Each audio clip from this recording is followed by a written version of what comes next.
Hey Michael, hola jefe, ¿cómo estás? Thank you so much for being here. I hope your pups are well. Any rain yet? Hey, FFF, obrigado, thank you so much for being here. Hi Brea, it's good to see you. Thank you for being here.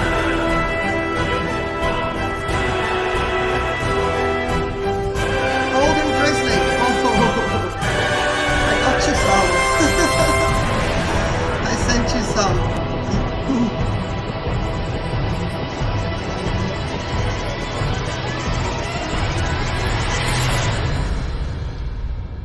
Luckily, it has stopped raining here. But what I want to do, and I'm sorry, I'm not going to jump right in. I had a little bit of a, let's say, a knock in my streaming confidence. So discouraged yesterday to see that we had audio issues. So I have about a 11-minute lag tonight, or in this live stream. I'm going to try and keep it as general as I can. Hey Ruby, it's good to see you. Thank you so much for coming. I've dressed us up a little bit. Not that I need the chills, but they couldn't actually provide me any palm trees. So I decided we'd get some little snowmen in. Look, I've got about 11 seconds of a delay. I want to know, and I'm going to have some dead air tonight because I need the feedback. Do you hear any crackling at the moment apart from my voice?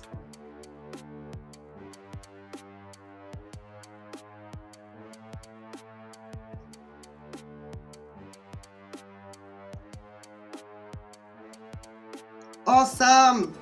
Okay, one more test, just to know. Thank you, Fernandez. Just to know, I'm going to do one more test, just to know, so that I know for the future maybe what happened yesterday, and I'll explain. Do you hear any crackling now? Sorry if it's crackling.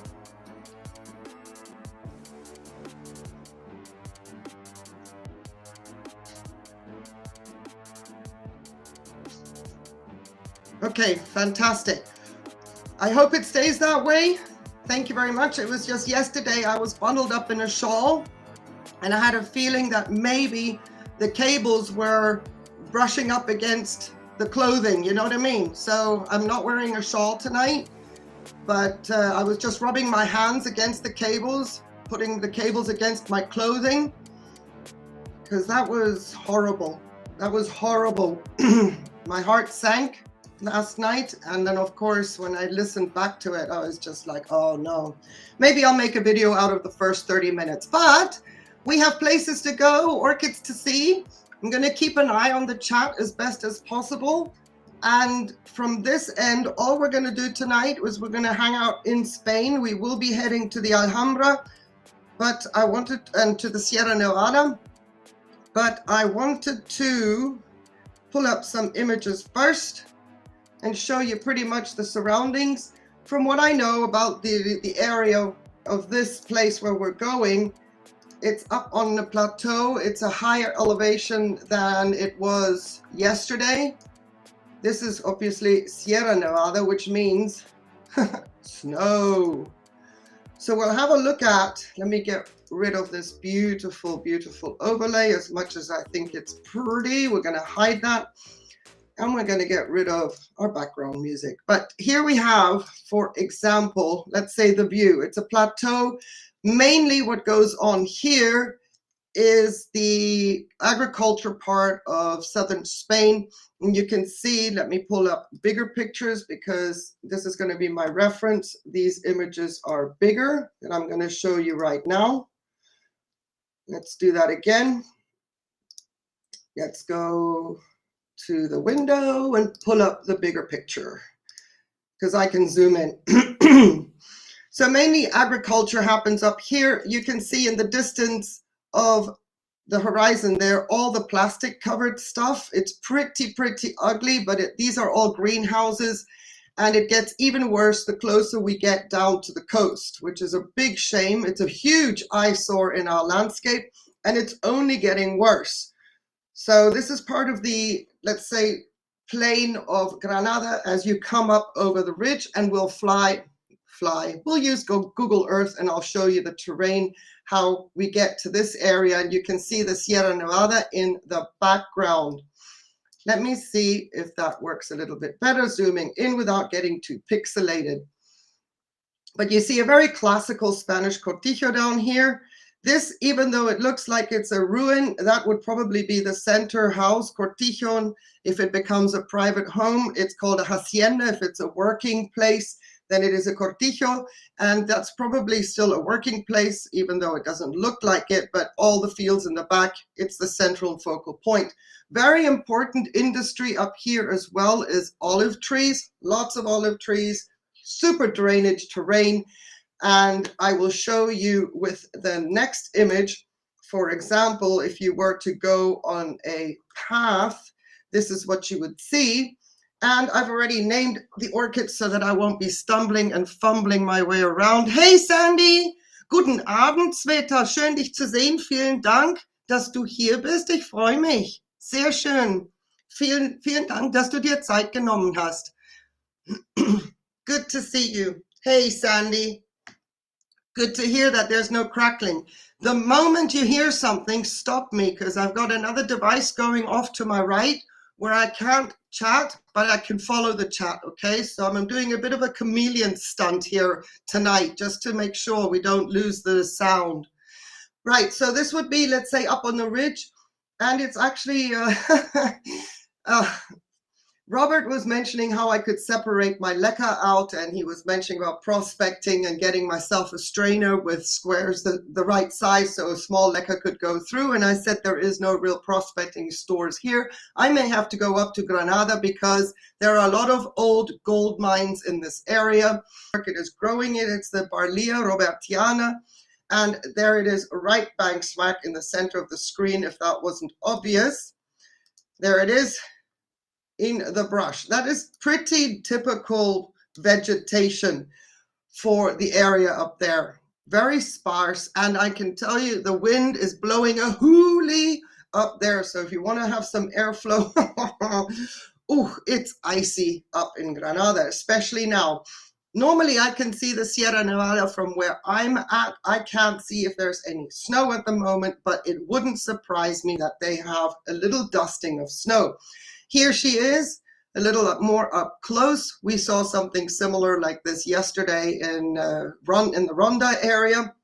And then we have also in Granada the espejo. So you can see that the orchids pretty much resemble each other based on the fact that they're somewhat on the same plateau. You always have to drive up to get to the plateau, but this is a much higher elevation. Spring comes very, very late in Granada compared to Ronda, for example. The coast gets it first, logic, and then Ronda, and then up to Granada if you still want to go skiing. Sometimes there's still snow up there in the Sierra Nevada in April.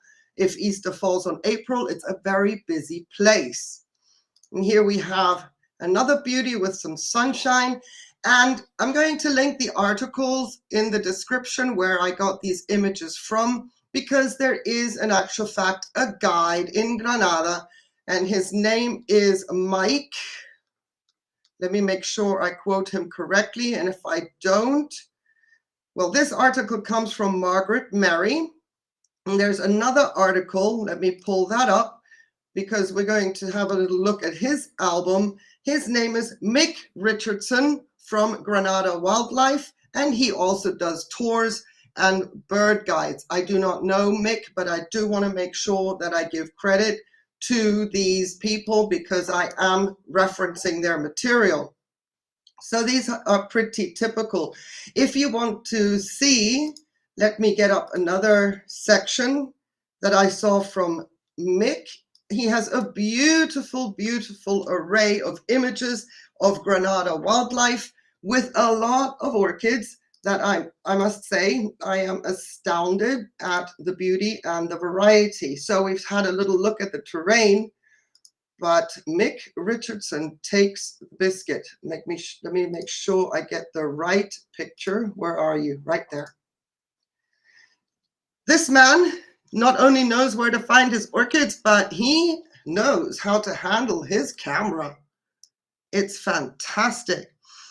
Definitely prickly, long pants necessary. Yes, absolutely. And there's a lot of nasties in that grass as well. Not the ones that you can see, but the ones you can't see. The insects there are very predominant. They live a happy life, and they you know, there's not much interruption in those areas, especially the abandoned gold mines around there. So here you can see a beautiful slipper orchid. Unfortunately, MicK has his webpage, well, fortunately for him, has his webpage there, but we don't really see the name in full unless I hover over it. So that takes a little bit of the images away, but this will be Cypripedium calceolus. Amazing.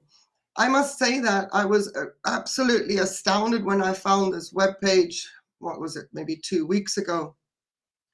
Now, the normal blooming time for all of these is pretty much the same as Ronda. Maybe we can shift it for like a week or a two-week window frame like that. But from spring through summer, and it shuts down very quickly in Granada because the cold also comes quicker than in actual fact the rest of us on the coast. So, I mean, isn't that astounding? Just that image right there. That is, again, let me highlight, let me see if I can hover over the name. There we go. That's the same thing, the calceolus. Very beautiful. Now, there is no geolocation on the images for reasons.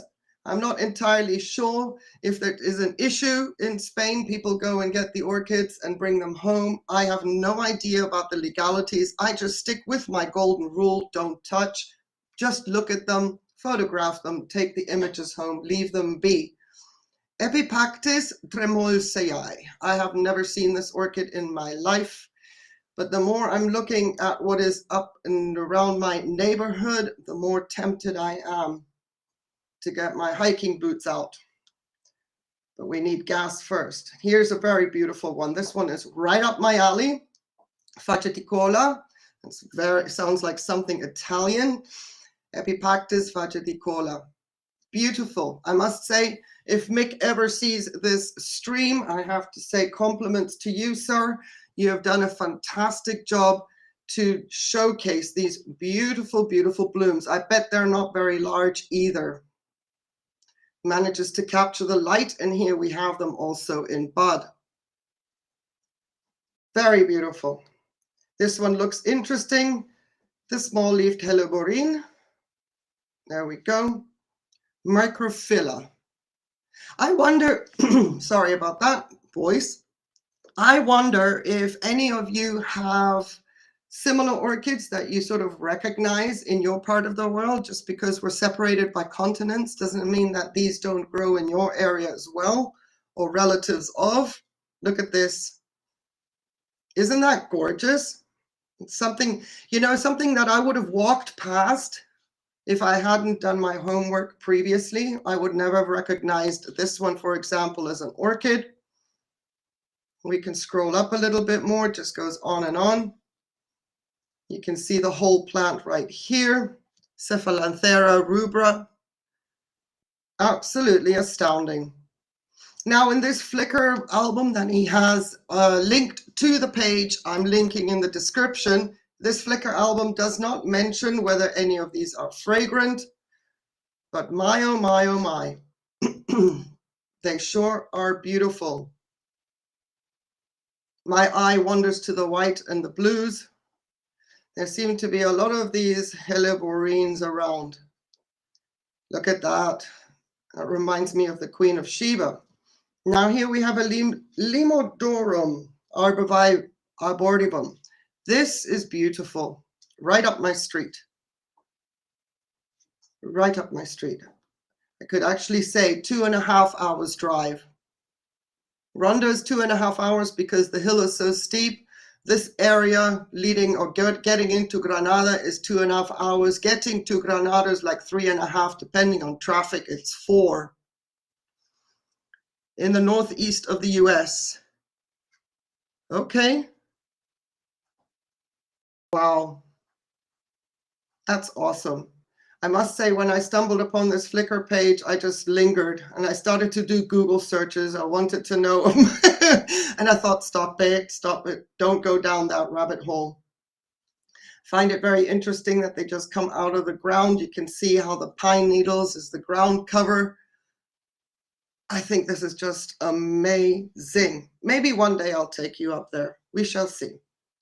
Always nice to have dreams, right? And we see also a lot of rocks with lichen, very similar to Ronda that we saw yesterday. And this is up my alley. The lesser butterfly, Platanthera bifolia. That's interesting. Let me know at any moment if you hear crackling. Studied plants and orchids up a mountaintop. So curious, but didn't realize until recently that it was actually an orchid, right? Oh, thank you for helping me out there, Roby, because I sounded a little bit primitive, like, a bit ignorant on that part. But if I had been on a hike, I would never have understood that this would be an orchid. No, just by the foliage, it wouldn't mean much to me. But when you then look and study the blooms, I guess it all becomes a big reveal. Look at this. Isn't this amazing? So there's various, so we have the greater butterfly, and this is the lesser butterfly. If we do a comparison of the blooms right here. I wonder if I should get in touch with MicK Richardson and we can do an interview, have him on as a guest. Because this is fascinating. He can probably tell us everything about it, whereas I'm just here like a child going through a photo album saying, I want this, I want this, I want this. But it's like an advent calendar, just opening all the doors up and seeing more and more goodies. So here we have another one of the greater butterfly. I guess that is in reference to how the sepals are bigger than the lesser butterfly. They're more narrow. Super interesting. I love the crystalline effect that they have. And then right here, tucked away in the grasses, we have an Algerian butterfly. We hover over the name so that we can see it in full. I hope that you can read this. Okay, there is some interest from MicK Richardson, and I will make sure that I take note of that and see what happens. This is fantastic. This is for me paradise without venturing from my desk. And here we are a little bit more higher up in elevation. We've got the rocky outcrops the way we saw them in Ronda as well, but it's more grassland. We've sort of left the shrubbery. It's very open. And like I said, this place is super windy. Granada has also planted rows and rows and rows of a certain birch type of tree that grows very, very fast because it's very dangerous sometimes on the highway that cars can, get blown off the road. There's a certain stretch, it's just totally straight. And they've just planted plenty of rows of trees just to somewhat help with the windbreak. I think this is gorgeous. Gymnadenia conopsea. It's a cross. It's a natural hybrid. What have we got? Crossed with Nigritella gabassiana. Well, there you go. MicK Richardson. Respect. Absolutely respect. So here we have the parent, the natural hybrid, because right here's the next parent. Dude, you have got this you've got this settled out. I'm telling you, look at this. Beautifully arranged. Beautifully arranged. The colors. And who are you? Black vanilla orchid. Nigritella angustifolia, angustifolia. Wow, black vanilla orchid. Huh. Elder-flowered orchid. That's interesting. You see, that would remind me now of the giant orchid that we saw earlier with the more pink flowers. I would have just said, well, this is a similar one. It's just got more fuchsia colored blooms.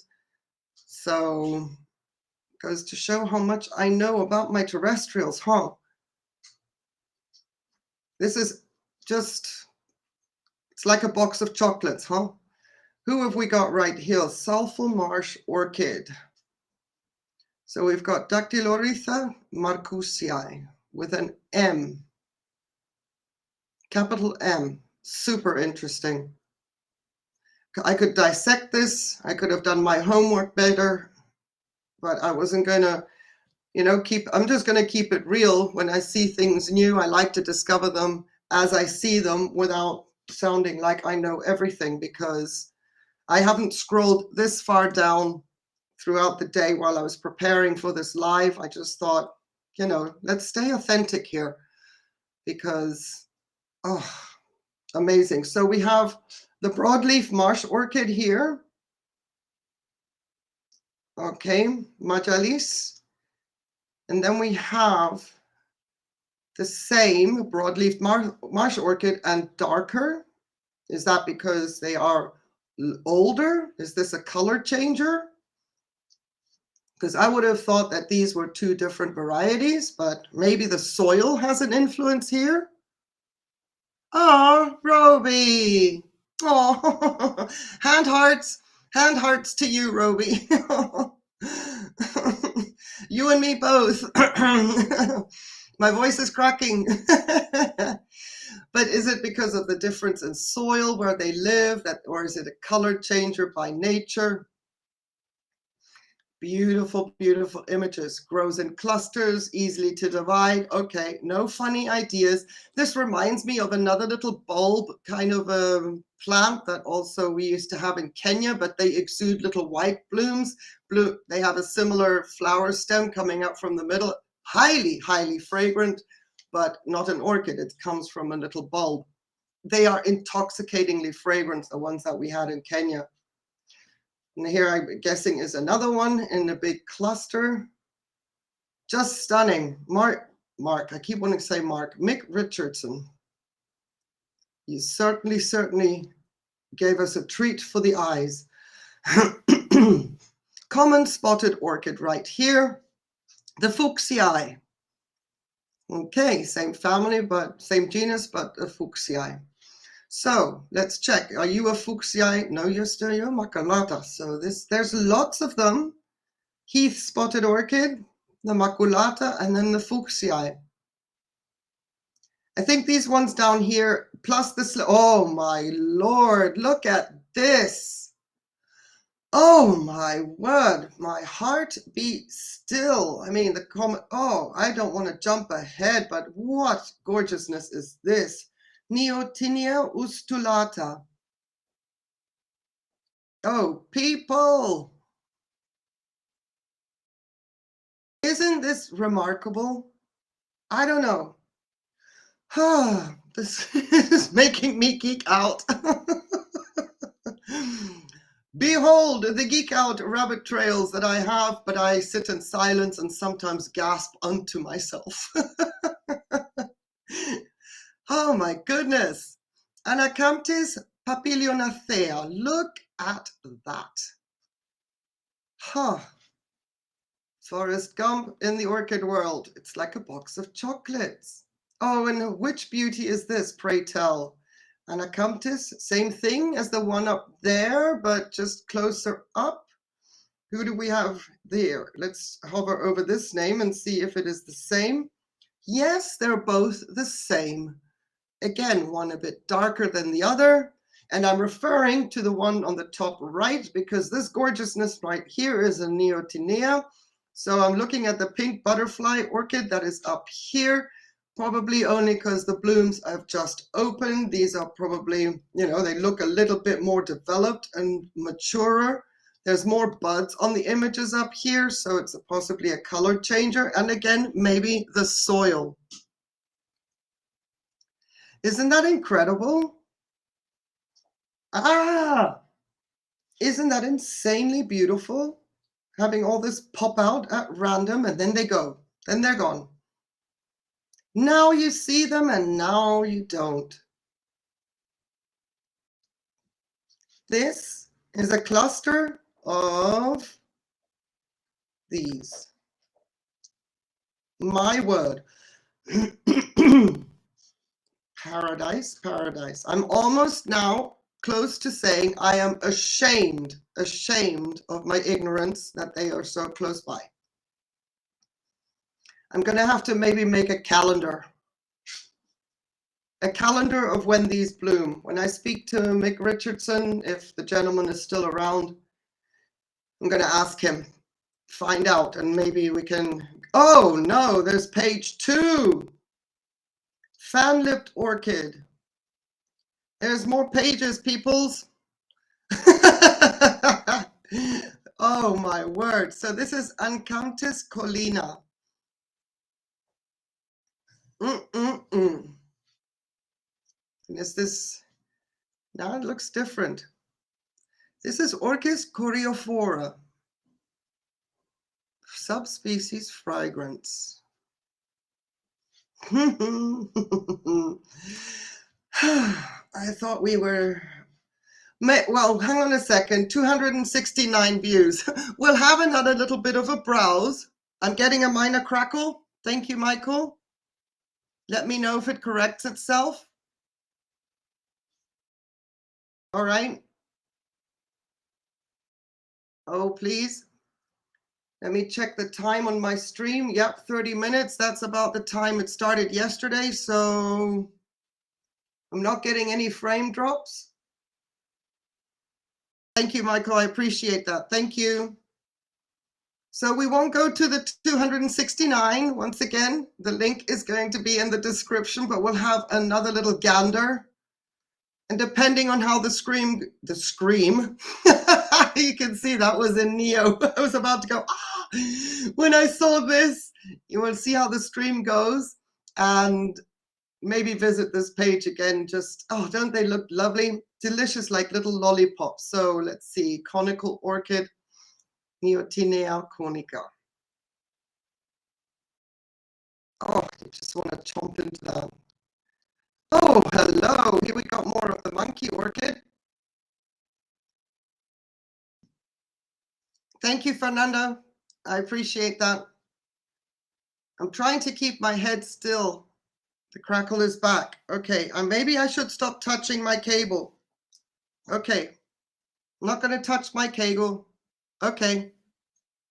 All right, I hear you. I see you. I will not touch my cable. And I hope with that, that will resolve the problem. I know, Sandy, right? I'm sorry, peoples. I'm sorry. I'm just going to hold on and see if that's cleared up now. Because the distortion started 30 minutes in yesterday. It's not loose. I checked everything today. There's nothing. Hey, Anna. Guten Abend. Servus. Danke, dass du hier bist. The Alhambra is coming right now. We're going to the Alhambra. I'm just making sure that my audio is fine before we go to the Alhambra.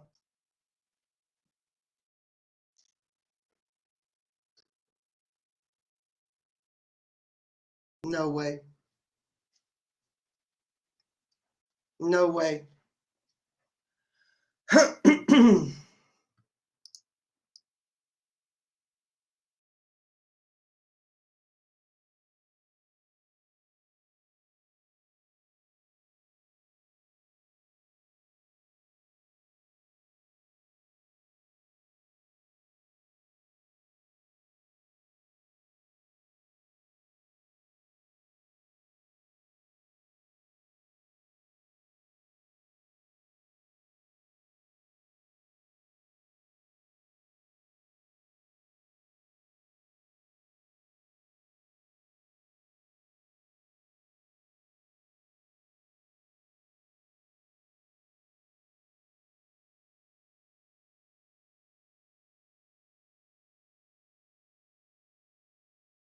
Okay, I'm back. Maybe it's better now. I'm going to take this image down, keep you guys up and running. And I'm going to skip this part right here. And we're going to go to the Alhambra so that I don't waste time and at least try to give you some form of a live stream. Okay, thank you, Michael. I appreciate that. This is not how I want things to go. I don't have I don't have anything on around me that is Bluetooth related because I did some research as well that certain things could be Bluetooth related. And I'm looking over to my other device to see the chat with just moving my eyes, not even moving my head. I'm going to try and stay as straight as possible. Okay, welcome. This is your captain speaking. Please buckle up, put your seatbelts on, and put your trays up because we're about to go to Granada. And I'm going to take you straight to the airport after we've done some orientating. Okay, let's get to the orientation part first. Below you, you see Morocco right here. This is Gibraltar. And from where I'm at, I can see this coastline. All right, so Malaga is where you would be landing if you were to come and see me. Or you could also land in Gibraltar. Good luck with that. Certain times a year, it's one of those fantastic airports where they would actually say it's one of the top 10 most dangerous. It's better now. It wasn't so much back then. I mean, it wasn't as, it's better now. Back then it wasn't so good. Knabenkraut. Yeah, I'm gonna have to look that up. Okay, so, right, I'm over here and we have to go over here to Granada. All right, so what I thought I would do just for a little bit of fun, take you and fly you to the airport because we can. Woohoo, there we go. The Granada airport is a very small little place, but I just thought, you know, here we have arrived. This is your captain speaking. I hope you enjoyed your flight. Thank you for flying with Nina Air. I hope nobody got sick. Tiny little airport. But you know what? Somebody actually took a picture on the runway, so I thought I'd show you. There we go. And this gentleman is very, very kind. He even put himself into the picture. Hola. Hola, señor, ¿cómo estás? So, courtesy of Raúl, Mr. Backstage Garcia, that is his name. We have a picture of the runway of Granada Airport. There we go. All right. Now, enough of that nonsense. Let's take you into Granada and let's go and check out the Alhambra, okay? Make sure that my orientation is correct because, again, every time I do this, it messes me up. And then all of a sudden I'm going back, you see? I need to go this way. And this whole thing just messes me up. So I need to move my globe a little bit. I've been practicing. I've been trying to make things a little bit more streamlined so that we don't, excuse me, while I orientate my globe again. Thank you. It just helps. Sorry. I know this must be annoying for some, but in the long term, let me tell you, it works. There's method to my madness. Okay, so from my airport, what we need to do, and this is after we've had this long stretch where it can be super, super windy, we go through a very industrial area called Santa Fe. And there's a lot of industry, a lot of storage units, a lot of cargo and everything. And you can see how the agriculture is right here. And if I zoom out a little bit more, I'm going to show you now how the city of Granada is backed up against some hills. Now there's what the orchids we just saw are either further south of these hills or if this is the ridge and here's the Alhambra, here's a ridge right here, along these mountain ranges back in here. That is where the orchids are that we just saw, plus many other areas, of course. But if we were to look very close to Granada, they are really, you know, a good day's hike away. It's like a day trip out.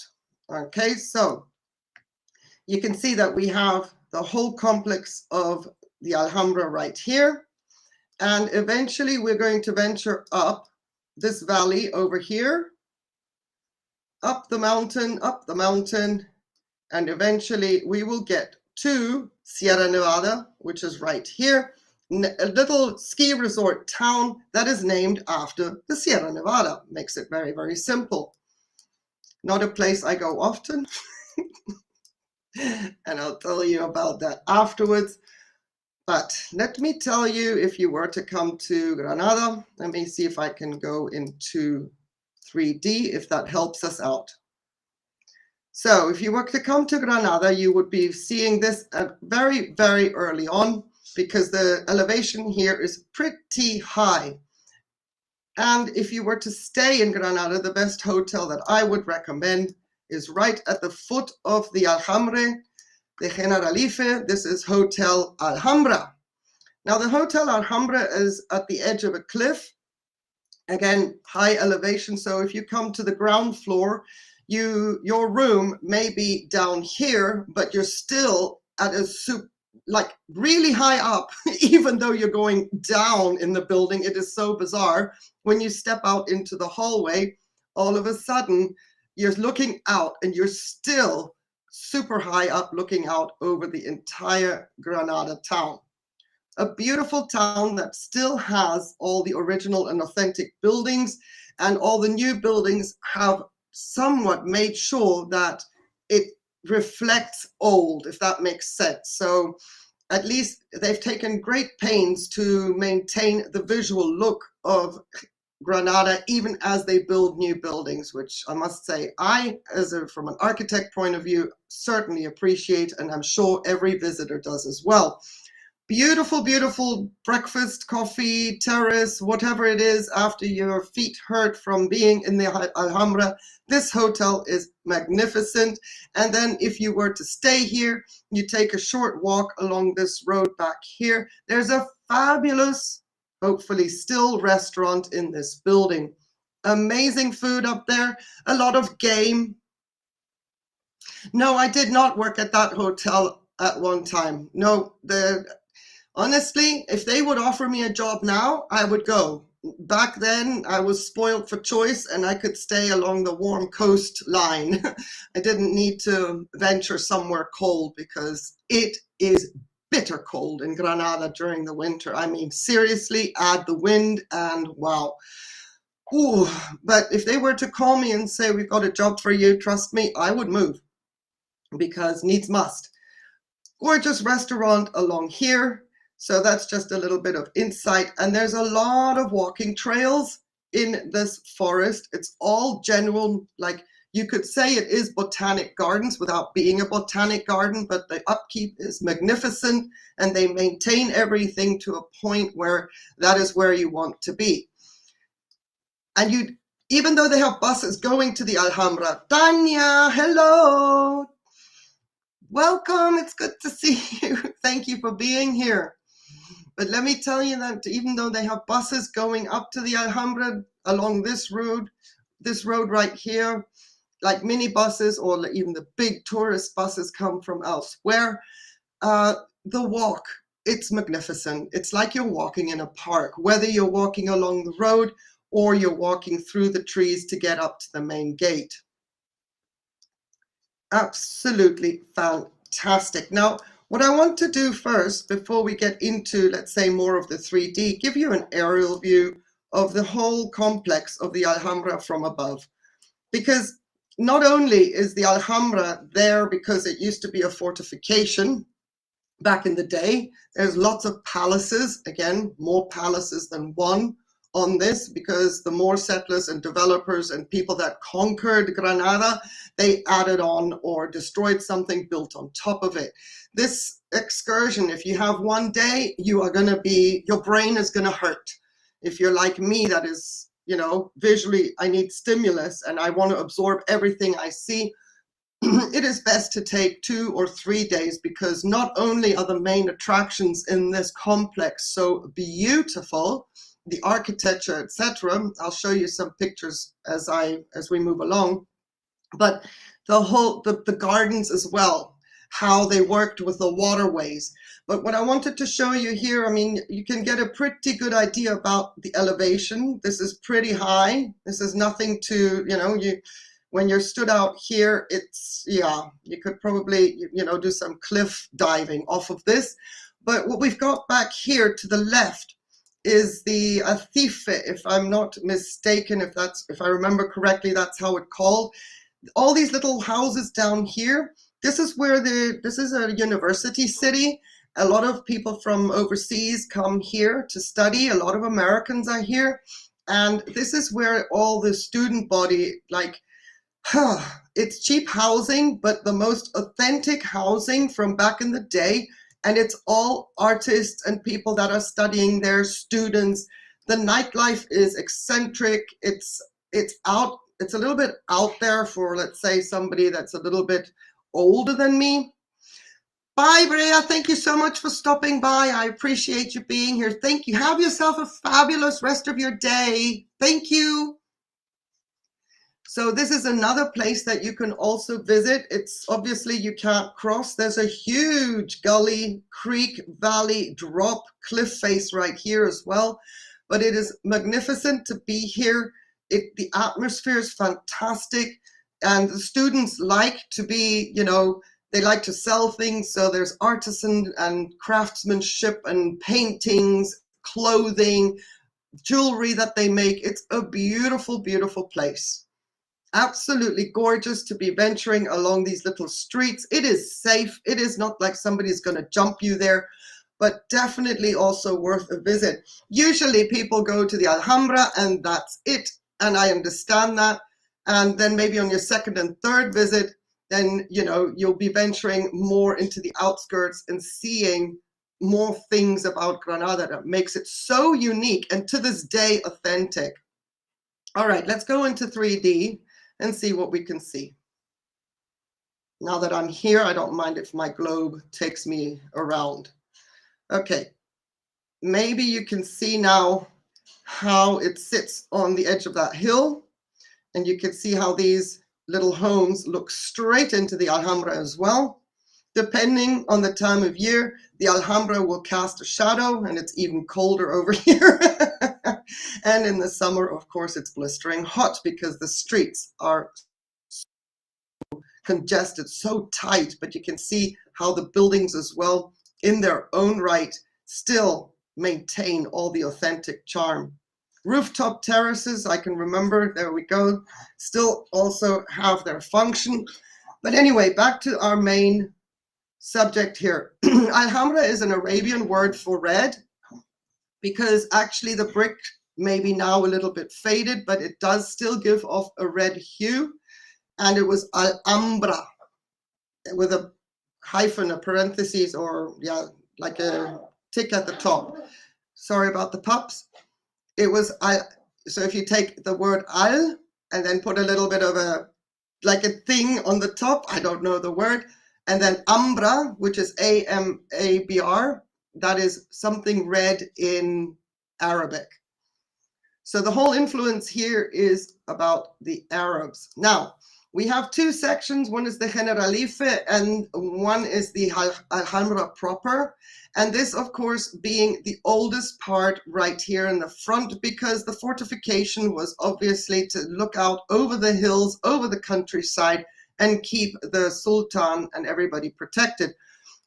What's it called? What was it called? What was it called? Now it's called Dragon something or other. Oh my goodness. I forget the name, but Khaleesi. I forget the name, but that show was filmed in the Alhambra as well. I'm an outskirts person as well. Definitely, yes. Oh, I can't believe it. I forget the name. Total brain fart right there. Anyway, the Alhambra was a setting for that show. I'm terrible with names. What is going on? I guess I'm focusing on the crackling. So a lot of the scenes of that show were also filmed in these gardens right here with the waterfall and the palace, this palace right here. Now, in the background, what I'm going to try and do is pull up my images so that I can focus and feature what I want to show you and not lose track. Let's go to Alhambra, and then I can pull up some images, which I can also show you while we speak. Give me a moment, please. Let's look at the photo gallery down there. I must have accidentally closed that window. All right. I'll be switching back and forth from Google Earth to some images, okay?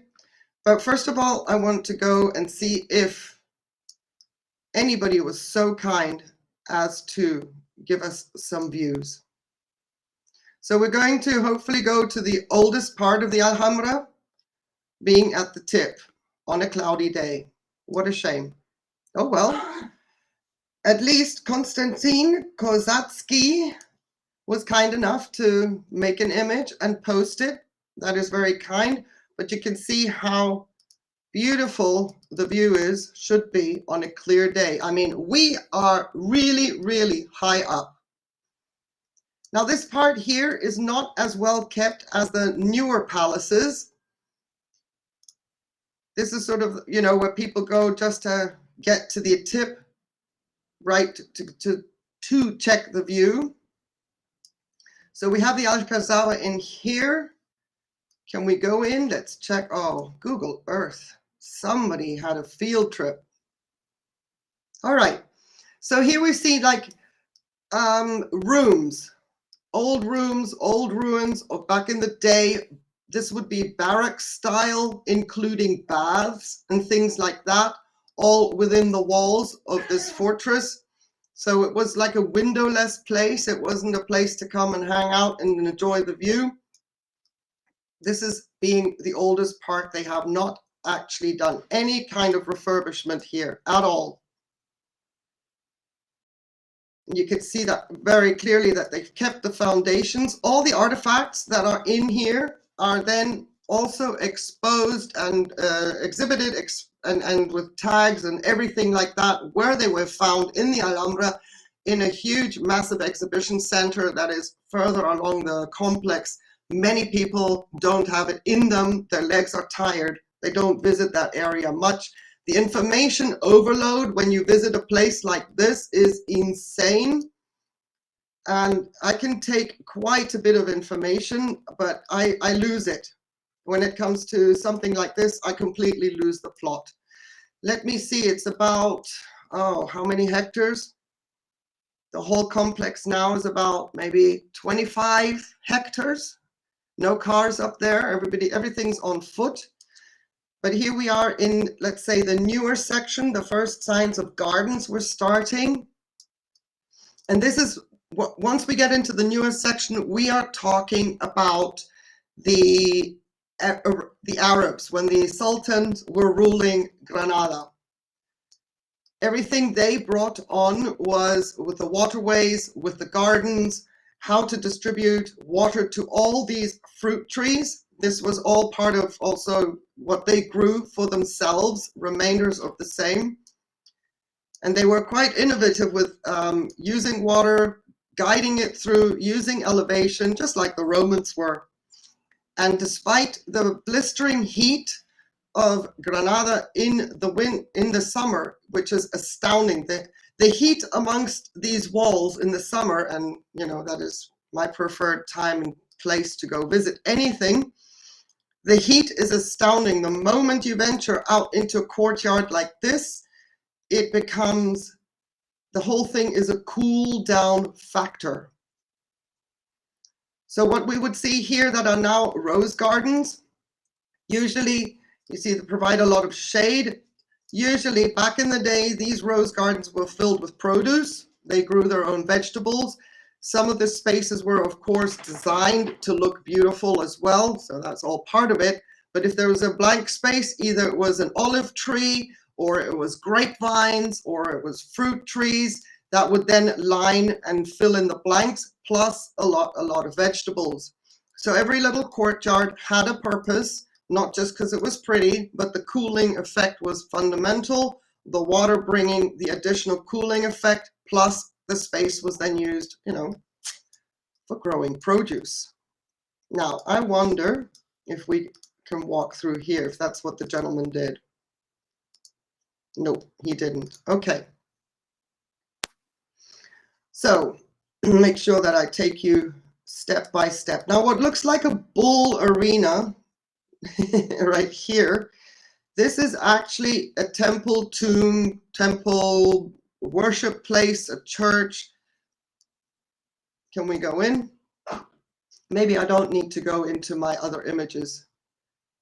It is magnificent. It is built according to how the sun shines. So the courtyard is built around how they would assemble themselves to do whatever they had to do, be it their meetings or whatever. And of course, the summer being the sweet spot, right bang smack in the middle. They knew then it was June 21st, I guess, is Midsummer Night, I think around about there. So they were using this courtyard. It was a form of a seasonal time frame, telling you the time, and they would work their schedule around this accordingly, not just weather-wise, but also when it came to how they worked with light and making it work in their normal day-to-day life. Impressive building. Absolutely magnificent. Still has the old authentic wood rafters at the top. Just making sure that I don't have any crackling. EB Barcode. Hola, hombre. Muchas gracias por venir. Agradezco. So all these wooden beams, I believe, were brought in from Arabia, the eucalyptus from their area. Not entirely sure. Don't quote me on that. But if this thing were to burn, these beams would be irreplaceable. You can see by the size of the humans how massive it is.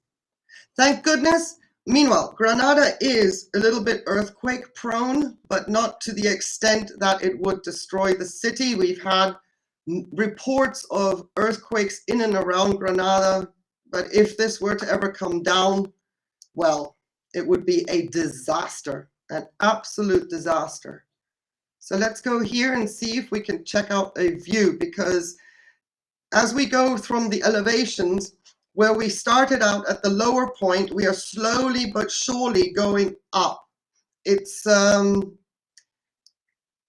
tough stair walk if you were to do it all in one go, but because the elevations are so gentle, will you take me there? Because the elevations are so gentle, you don't actually notice it as such, only if you stop. Okay, thank you, Roby. Thank you so much. I'm trying to hold very, very still. Only if you stop do you realize that your calves are starting to scream. But all these walkways are super easy to navigate. And of course, the vistas, you stop and you look around. It is so difficult to know where you want to go. I'm not a person that likes to be with a group.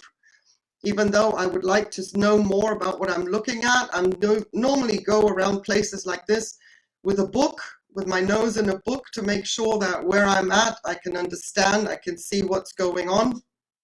But you see, back here now, we're getting a little bit more up top. You can see the architecture starts to change, and it becomes a little bit more European, more Spanish. That is when Spain then conquered the Sultan and then started to continue to build on what they first destroyed. There was a lot of destruction in the Alhambra. We don't always see the most authentic part because they didn't want, they overtook, they got their land back, and now it was more important to establish their stamp and their culture back in. So there was a lot of destruction using the same foundations as before, but that's why I think the older part right at the front, The only reason this older part at the front is still in existence is because it was too tight of a space here. They needed more space. Otherwise they would have filled it up. They probably would have destroyed it. But you can see they didn't give a, toss about this area, and that's why we still have it preserved today. This part was probably useful to them because they wouldn't be able to do it cheaper for themselves. But then as we move and see how the church changes, something was in this area before. Now it's called the Iglesia Santa Maria de la Encarnacion. But before, usually there was some kind of a worship, a temple or some sort of, for the Sultan himself, maybe his former residence. And then boom, they change it out and put Andalusian tiles on the roof. And with that, they changed the architecture. You can see the older part back here doesn't have it. There's no Andalusian tinted tiles on any of the roof back here. So we have some of the similar roofing here, but we immediately start to see a change in what they then started to adapt for themselves by putting on these little roof tiles. And that is then the change as well in who was in charge, excuse me, and how the architecture changed as well. So let's see if somebody was kind enough to go down here. Now this is going to look like just a normal road. I'll take you back into the gardens, but you can also see what was there before.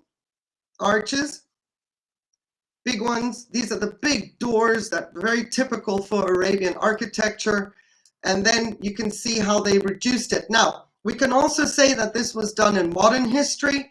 However, you can see this pattern repeat itself throughout Spain, especially when you go to Cordoba, where there was a similar history, and the Spanish got back, let's say, that beautiful cathedral in Cordoba. They would also start to block things up and bring it back to scale, even though the outside walls would stay the same. But it has become more straight. There's no more of this beautiful rounded edged architecture that is so beautiful when it comes to all the Arabic architecture that we see around Spain. Cordoba is very famous for that massive cathedral. We can also visit that one day, and all the arches inside of the cathedral. They didn't destroy that, even though it became a Catholic church, but there are so many arches that it actually made refurbishing that church, whoops, I went through a wall there. It made refurbishing that church such a headache, they left them. Bye, Sandy. Thank you for being here. I appreciate it. Okay, a different crackle from yesterday. Okay, give me a minute. Give me a minute. All right, I'm going to go on mute. I'm going to stop.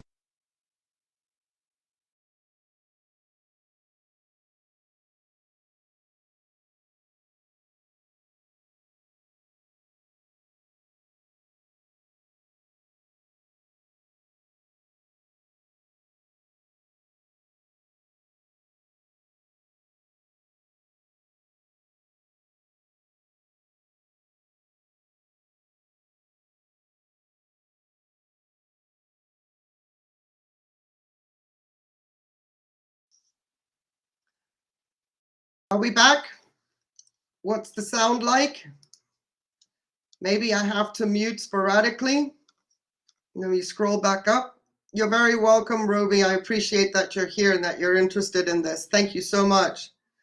I hope that this is a bit better. I thought while we took a little bit of an intermission that, thank you for that feedback, that we would look at Granada the way it probably, thank you, Fernanda, that it probably looks like now. If Granada has a little bit of dusting of snow, this is what it would look like.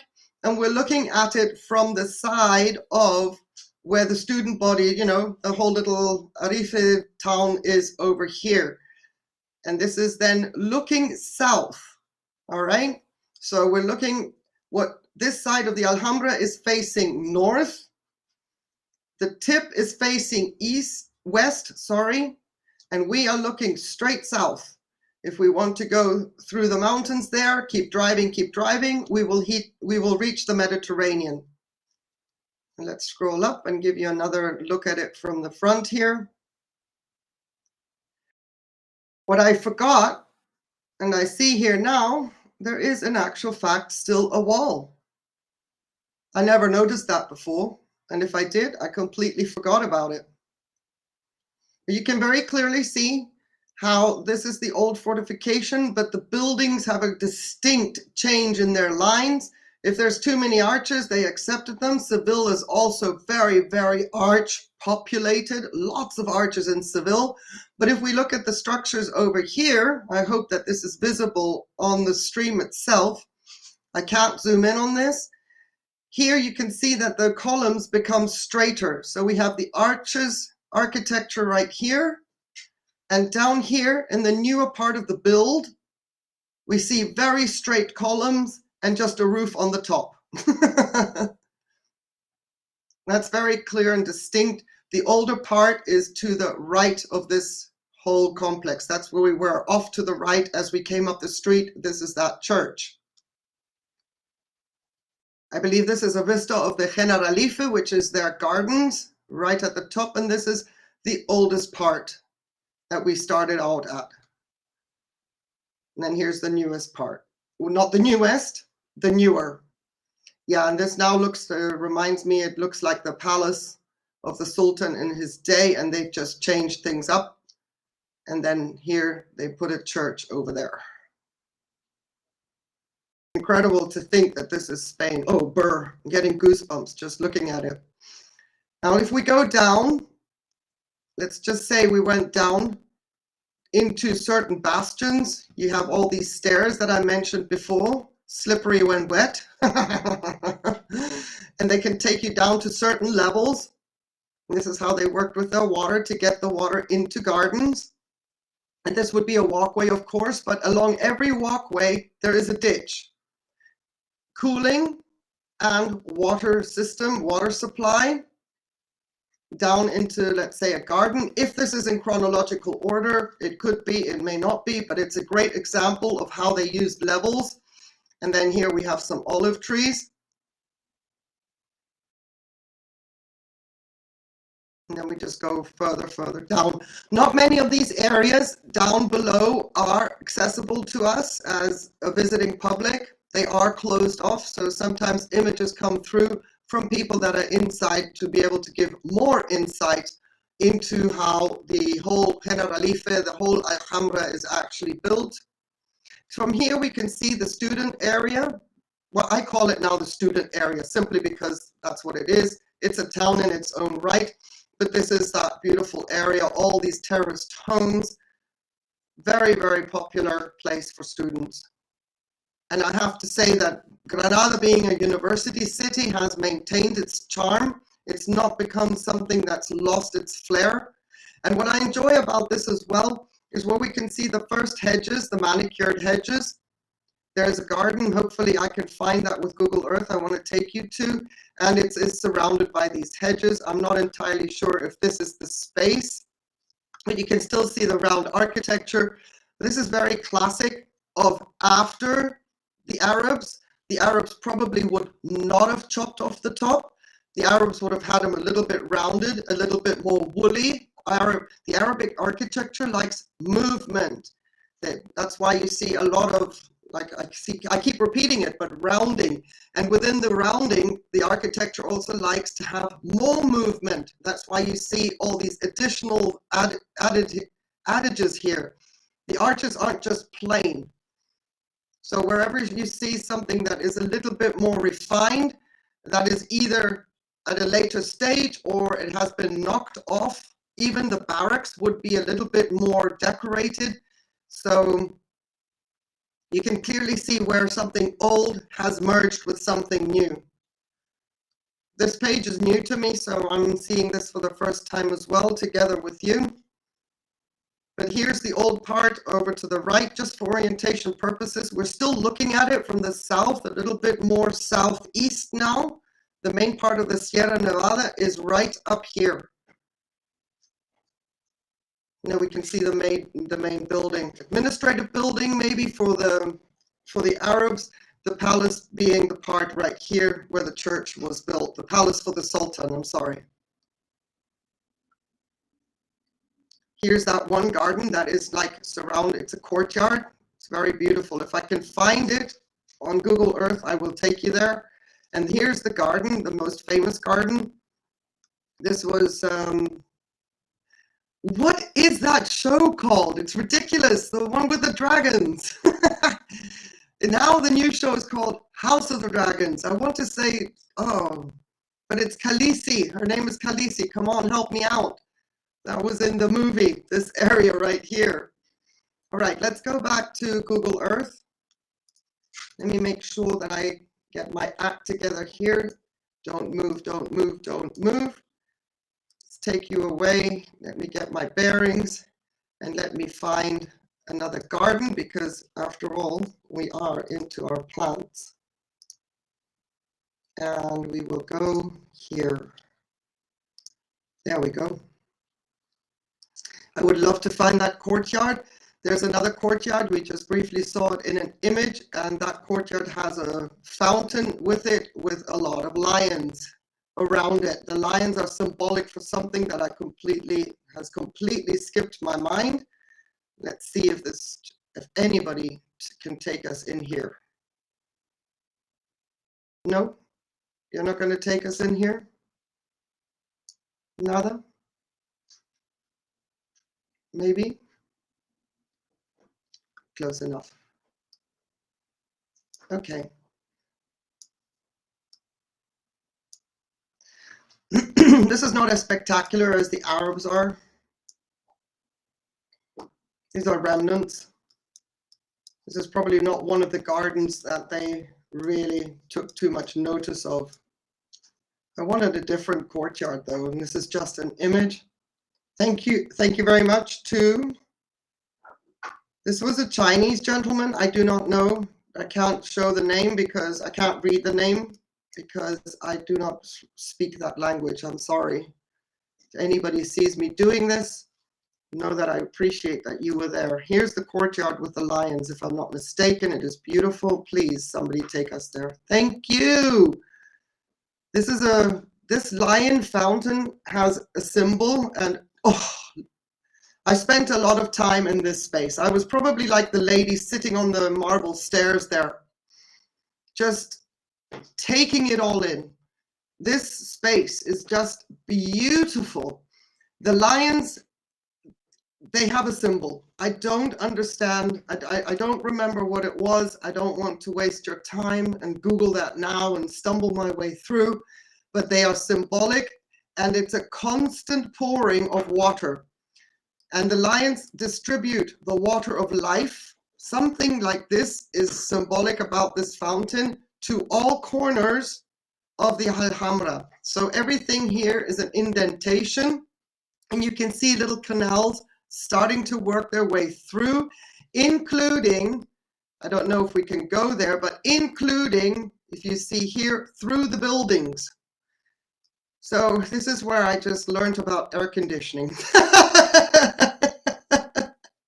But you can see how the trenches are built to go through the building as a cooling effect.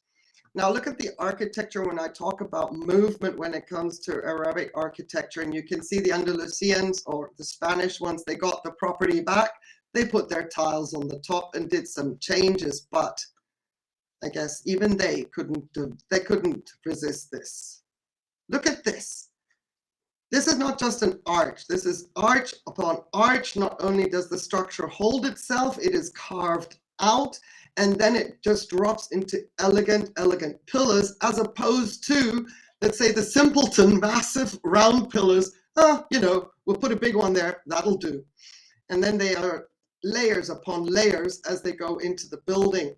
And this repeats itself all around this courtyard. So this fountain here, it gets its water somehow from below. Now, I'm not an engineer to be able to recreate this for you visually, but it is recycled water from within the Alhambra. So even though everything gets distributed out through the buildings into the gardens, and then how they bring it back up, it almost feels like in my memory bank, this fountain was the source of the original Alhambra for the entire water supply, including air conditioning.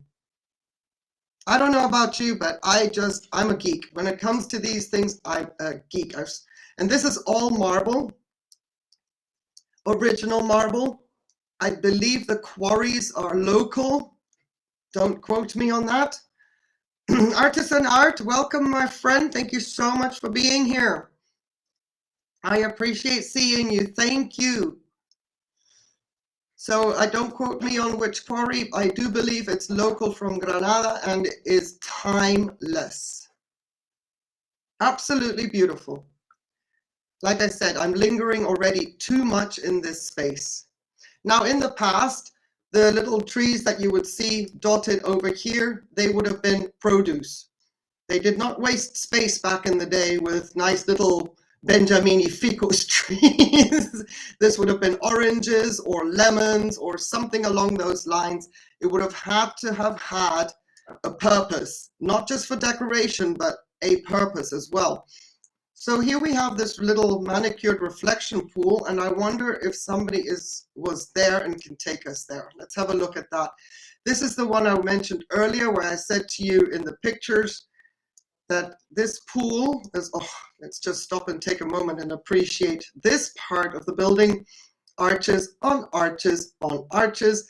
And if there were any women in this complex, if there were any at all, they would all be confined to the upper floors behind these kinds of trellising. You know, you don't see them. So the only way women could enjoy a space is if the space was clear of men, which is very rare, or they could enjoy it up from windows like these.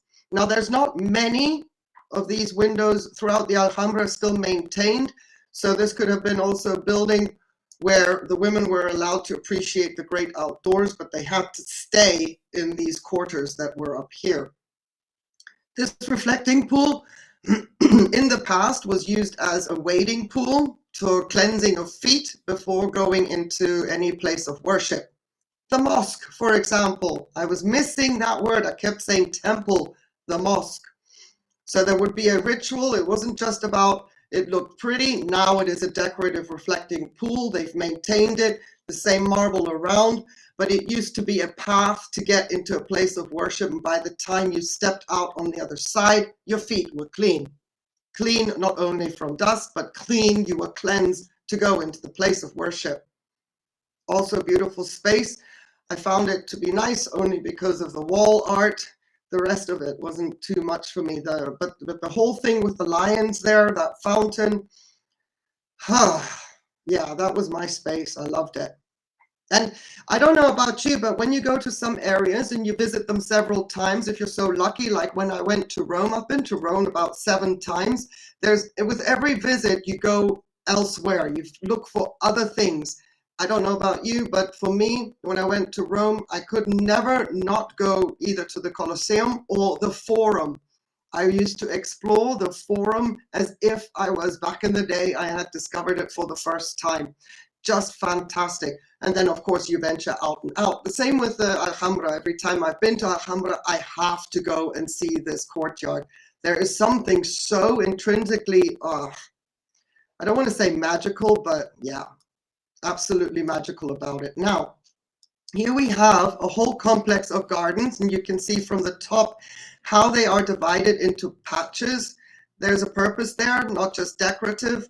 These were, of course, all medicinal herb gardens, also for sage, frankincense, and myrrh, and all those things that they needed in their mosque, and also, once again, veggies. So let's take advantage of somebody having walked there for us, and this is where everything about the Alhambra falls into place. Oh, now in this garden, if I remember correctly, there's also a lot of jasmine that you don't see. The purpose being, it is a garden for the senses. So now we have a lot of roses, etc., growing there, which is fine. I guess all the produce was back in the day. But if you were to step in this garden back in the day, you need to imagine the heavy fragrance of jasmine that you cannot see, and not just the common jasmine that we have that is, you know, it's kind of invasive, but we all accept it because we love it. But the bigger blooming jasmines as well, with the bigger clusters of blooms that are almost waxy, which they harvested for perfumes, for salves, and also for, you know, presenting to the gods. And they would put that in the temple. The blooms last a long time, even off the plant. And the whole place, as you step into this space, with the warmth of the sun, you would imagine yourself stepping into a fragrance of citrus. There's a lot of orange trees, a lot of lemon trees. The vines, there used to be old vines in the back. They would carry grapes, etc. But mainly the hedges, on all these hedges, there's jasmine growing as well, but not visible to the eye. It's a heady scent, fragrant, just a total tsunami of influence to your mind, your senses, the vision. I kid you not when I say I am exhausted after visiting this place, because everything comes at you. And it's not just about the information. It's about where you are, what you're seeing, what you're trying to absorb. It's a complete brain. Oh, I mean, if you consider places like these a sponge, you're saturated. You just can't, you know. I remember sitting at dinner and then in the evening in silence. Oh, I didn't see that. Thank you so much, Artisan Art. I appreciate that. I don't have a jingle to give you for giving me a donation. Thank you so much. I didn't see that. I'm so focused on my sound and Google Earth. Thank you. I will have myself a cup of coffee. Thank you so much. I hope you're still here and that you know that I saw it. Wow, that's a first. Thank you. So yeah, I would be sitting at dinner and in silence. It's like the mind is still ticking, trying to digest all the influences that you see. But you can also see how beautifully the floors are mosaicked. I mean, even now, I suppose, with the roses and stuff, I'm sure there's some fragrance. I'm not a fan of the marigolds. I find them too pungent, but they are aphid. You know, it's a great orchid. It's a great plant to have. They attract the aphids. It's a host plant. It keeps them away from the roses and all that fun stuff. But, you know, roses in Spain do not bloom all the time. So, you know, I like to give you the feel of the place with how it was built and for what purpose it served. You know, the senses, the refreshing fragrance also of the citrus. But then you look at what they've done to the floor. I mean, we're not just walking on anything here. We're just walking on, and here we have another trench. So typical. A pool of something there. We'll go there, but I wanted to show you how they did it. So we have elevations, a pool where everything collects and gathers, and then we have a trench, water, distributed flanks left and right. That's the entire setup of the Alhambra. I'm so glad I found this. You can see old grapevines in here, and to some degree, some of these old vines are also very old jasmine plants. Look. Oh, I'm so glad I found this perspective. I'm just a bit nervous that I'm not boring you because, like I said, I'm in geek mode right now. But isn't that amazing? We have so much that we should be learning from these people. The refreshing coolness, you can really feel it in this space.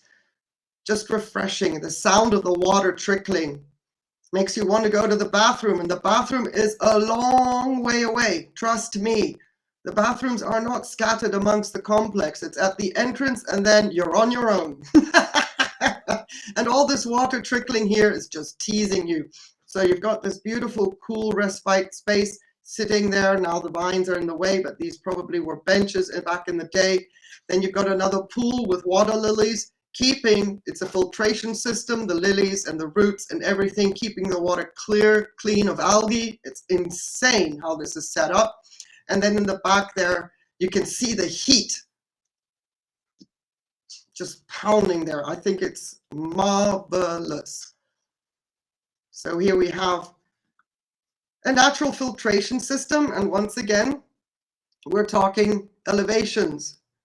We've still got what appears to be a fountain coming out of the wall, and this is the distribution system. So even though you think you're on a level plane, even this pool is at an angle, and this next floor is at an angle in order to achieve that. I know I'm probably preaching to the choir here. I'm sorry if I am. I do apologize. I don't know how much is known. I don't want to sound like, you know, Miss Know-it-all here. Absolutely not. So Generalife being the garden area, but Generalife is also the fruit-bearing area. Here we can still see there's still something growing. This is probably not some produce, but it could be a reflection of what it was before, be it beans or something growing up a trellis. Generalife is basically about getting life in order, making order, maybe the early days of Zen in the European world. Hello, Ivy, nice to meet you. I almost bumped you into that. But you can see all the stairs. Like I said, if you keep moving, you don't feel them. This is an add-on. This is an add-on, but this is authentic. I bet that's clear as bell. And then just look at this beautiful floor work.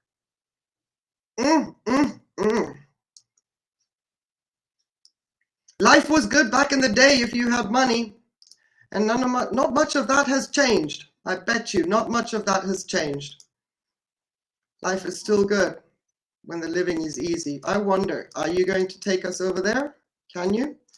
Because here we have another building, and it is not the building of the reflecting pool, but there is something similar to our right. Will you take me there? A ver. I don't mean to make you dizzy. I want to go over there. Take me there. Let's go.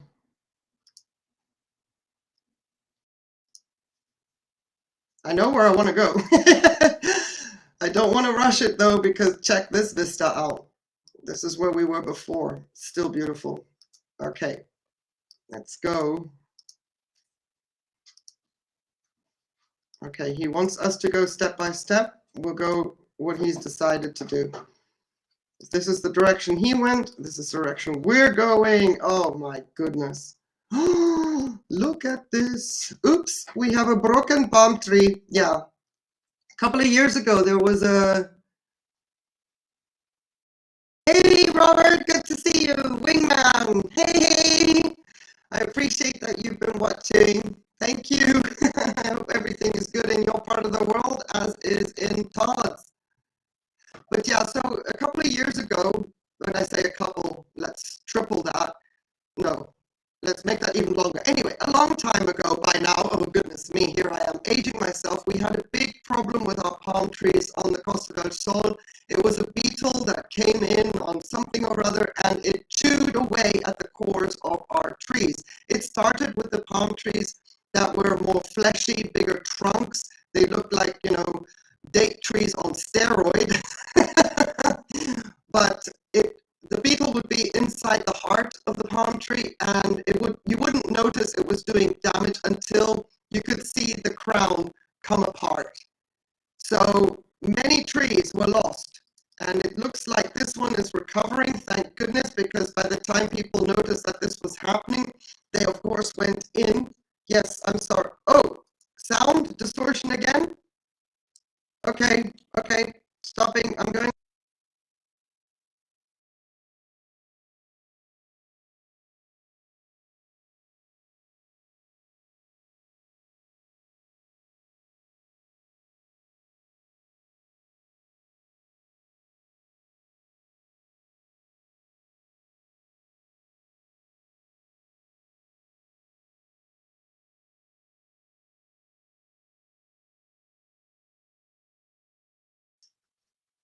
I'm back. Let's see if that's better. Maybe this is sort of the name of the game for a while. I'm still not dropping any frames. Huh. Yeah, so we had the palm tree bug. Let me make sure I see you guys. If you're gonna, thank you, Michael. Thank you. And some survived the treatment, and clearly here we have a victim. I wish they would let something grow up on that. That would be prettier. Now let me see if the gentleman or whoever it was took us to that pool. No, we keep going away. I would love to go down to that pool. Let's take it from the top and see if there's a point of reference that we can go to. Make sure I didn't lose my point of reference. Hello, did I? Sorry about that. Reflecting pool with algae in it. I guess they took the water lilies out. Was that you there? If I've missed it, I'm sorry. But I'm also looking at the time. Let me just check. Sounds like you're close to the market times. Loudness from voice triggers it, but not real bad. Okay. I have. Thank you, Robert. Okay, I'm going to move away a little bit. I'm just going to inch away. It's true, I moved forward because I'm trying to get close to that reflective pool. And I have lost my orientation with that reflective pool. Maybe it'll come back into our sights. But for now, you can see at least the distribution of the Generalife, the garden, and how it is all sectioned off like this. Oh, I love it. You see all the architecture from the top, how it's divided up. None of this is really new. Everything that is laid out the way it is, it wasn't like somebody said, no, we're going to do it this way. They have really respected the kitchen garden shape as well as the pleasure garden shape, knowing that the pleasure garden also always had to serve a purpose. There was never no food being produced in any of the gardens.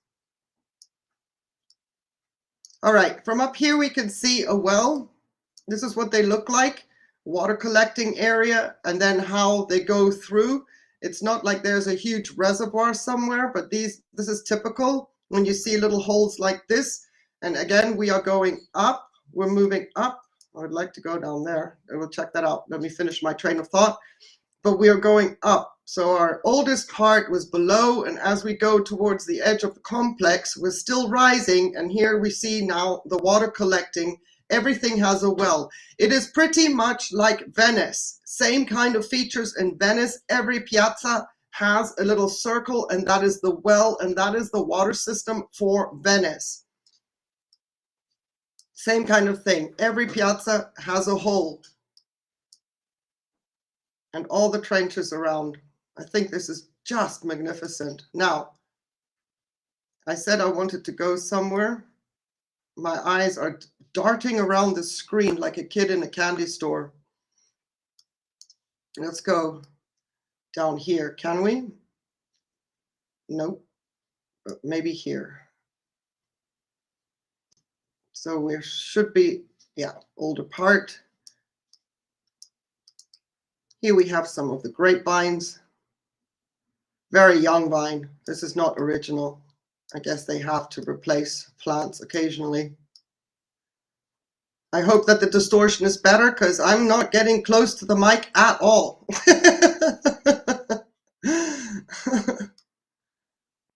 So this image must have been taken probably around November, December, maybe also into January a little bit, depending how mild the winter was. These are very young vines. And then we have the water filtration system here again with hyacinth, floating hyacinths. So I don't know if you're familiar with them. Thank you, Fernanda, I appreciate it. I don't know if you're familiar. Oh, I'm glad, Roby, thank you. This image is from Quique Herrera. Handle name is Nico Solillo. No, it's not. It's Nicosillo. So I don't know if you're familiar, but in Kenya, we also have had a lot of floating hyacinth is what I call them. There's a German name for them as well, but the hippos would have water hyacinths. Thank you, Robert. It's good to have a chat here. I'm not fumbling for my words too much. But the hippos in Kenya would hide in them, and you would see a mound like this and you would think nothing of it. All of a sudden the thing would move and they would come up and then twiddle with their ears. And then you're like, oh, hello, goodbye. Yeah. So we're not seeing much of produce. I guess this garden is being done up, being reconstructed to some degree, or at least cleaned up. One of the older ones. But yeah, let's go back up. A little bit annoyed I lost the perspective of that beautiful little reflective pool, but you get the point. Who has a swimming pool? Oh, it's a tennis court. Okay. What do we got here? Let me just make sure. Manatees feed on them too. Good stuff, because that stuff can be very, very invasive. Back in Germany, I actually grew them just in my home, just to have a little bit of piece of Kenya with me. I bought them at an aquarium store. I didn't have an aquarium, but I grew my little water hyacinths. I did. I took great pleasure in doing so. Okay, let me make sure that I get our bearings. Yes. So anyway, we're coming out towards the outskirts of the main complex, where you would then find the massive parking lot, and then you've got the whole gift shop and everything. And then if you still got legs on you and want to, here's the whole entire, where everything, it's called the library, but in this library, it's not really the museum, because the Alhambra itself is the museum. But here is whatever they might have dug up, they wanted to preserve, had the mindset to preserve. You would find that over here. And here is part of the, let's say, studies. I wouldn't say it's part of the university, but there is an area where you can still go study. Bye, Artisan Art. I appreciate seeing you. Hand hearts to you, my friend. Thank you so much for being here. Thank you. So this is then also, they continue studies, etc., etc. And they've planted a lot of olive trees around. That's awesome. Making it not as, let's say, excavated looking. But yeah, that is a general tour, as best as I could, about the Generalife, the Alhambra as such. Palacio de los Córdoba. Córdoba was an aristocratic family in Spain. I do believe they still exist, but I guess we're not going to be able to go there, or are we? Let me see where we're going to land. Ooh, hello. You got, oh, for a moment there, I thought my eyes were fooling me. We have the Cordobeses still. I'm surprised to see this Palacio de los Córdobas here. You have another little fountain. I didn't know that Cordoba had anything to do with Granada, because they were two kingdoms, two separate kingdoms. I'll be your tour guide. I'll definitely be your tour guide. I'll drive you crazy. I will drive you bonkers, Roby. Let's go here, let's go here, let's go here. And you're going to say, stop. Actually, let's just say it's easy for me to say that sitting here with my little joystick, getting you all a little bit seasick, airsick, etc. Probably my legs would say, nah, I need a scooter. I want a scooter from now on. Okay, I'm going to go back. I'm going to reorientate my globe just so that my mind clears. It's like a cleansing. Let's see if I can do that without making you sick. Hold on, horses. Whee! We're going to twist the globe around again, just so that I clear my head. Because now, fasten your seatbelts, we're going to go back down to Granada. But we're going to go up to the Sierra Nevada just for a little stint. There's not really that much to see there, but you won't believe where I stayed in the Sierra Nevada, up in the ski resort. Nobody was ever going to guess this, because my heart almost fell all the way down into the valleys of the Sierra Nevada. It's a hotel called Hotel Kenya. Can you believe it? Up in the Sierra Nevada, Hotel Kenya. I'm like, that's it. That's the only reason I ever went to Sierra Nevada, that hotel. I'm telling you, if it was called anything else, I'm like, what for? Why do I need to go and freeze my cojones off? Excuse me while I took a sip of water there. But yeah, so Alhambra, we have our venture point, we have our starting point, and this is a beautiful drive up until you see the thermometer drop into single digits in Celsius. I'm telling you, anything, I have my certain temperature margin. I will be nice, I will be diplomatic, and pretend life is great in that temperature bracket. The minute it goes into single figures, something happens to my demeanor, I change.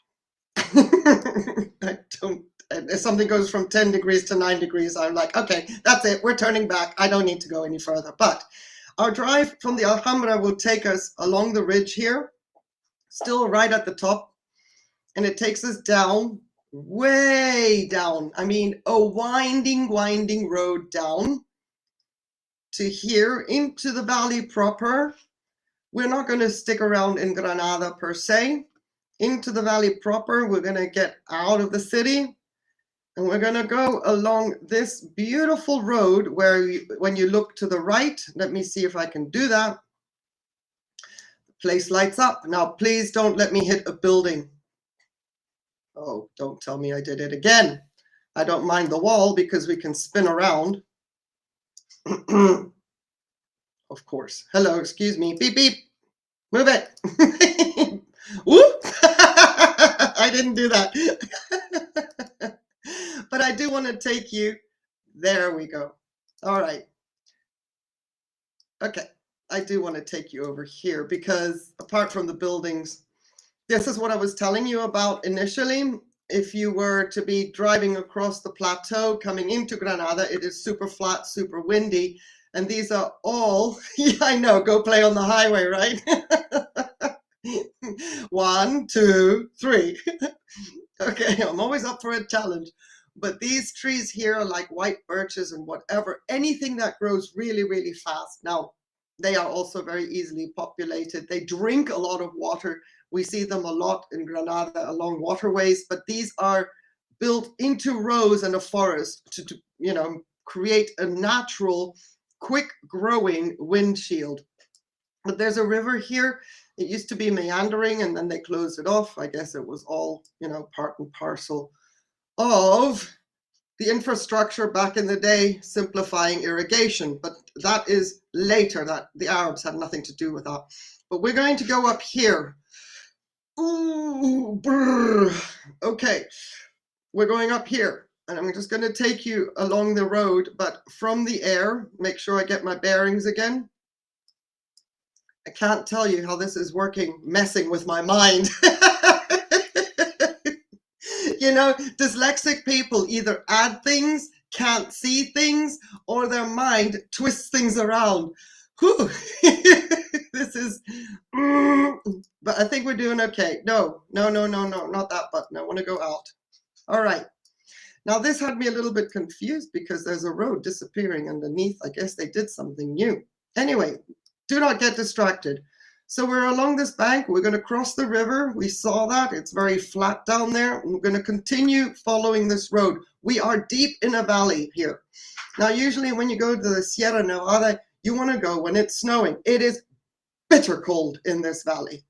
Somebody opens their window, I'm like, war.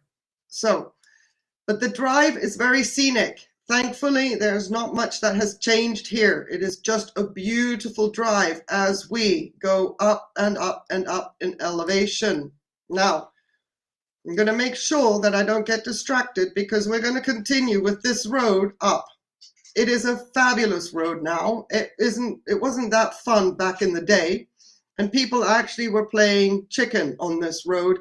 Thankfully, not with that many trucks because it's not one of those roads that we saw when we were going to Ronda. This is more, you know, your personal family car. The odd tourist bus could be a problem, but it is super dangerous for everybody that thinks that they're in a supercar and want to just have a great time because of all these curves and blind curves at that. Once you get to here, it's a gorgeous view into a dam. let's see, when was this taken? In 2019. What's the last image? I wonder. I'm sure it's full now. I'm sure it's full now. But anyway, we're going to keep going up. And you can also see how the terrain starts to change. I bet you orchids left and right from what we saw before, because that is the elevation pretty much at where they still grow to a certain degree. But as we go up to, let's just say, where's the point that I hated the most? It wasn't this curve, but there is a stop here. Gorgeous, delicious fruit.